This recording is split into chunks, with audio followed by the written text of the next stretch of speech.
Et ma première question, c'est de vous demander justement, puisque le stoïcisme est en renouveau, euh, est-ce que vous pouvez nous en parler? Comment est-ce qu'il est en renouveau et comment est-ce qu'il peut nous aider à vivre de manière plus durable? Merci Alexandre pour cette invitation et puis pour cette question qui est vraiment au cœur de mes travaux et de ce travail collectif avec Stoa Gallica, de réfléchir à une réappropriation du stoïcisme antique dans un contexte contemporain. Et les questions environnementales sont bien sûr fondamentales dans ce contexte.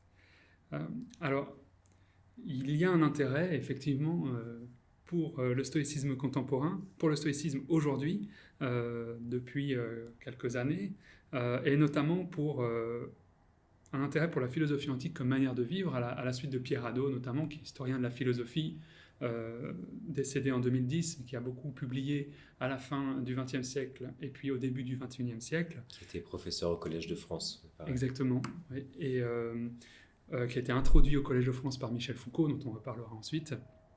Et il a beaucoup insisté sur la philosophie comme mode de vie dans l'Antiquité, mais aussi tout au long des siècles. Donc sur cette idée que la philosophie n'est pas seulement un discours théorique, mais aussi une mise en pratique de ce discours dans la vie quotidienne.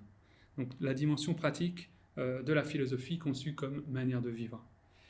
Il y a également toute la question des occupations quotidiennes et des exercices, des pratiques que Pierre Hadot nomme exercices spirituels, que Michel Foucault nomme techniques de soi ou pratiques de soi, qui sont définis comme des outils de transformation de soi et importants dans le cadre de la philosophie conçue comme manière de vivre.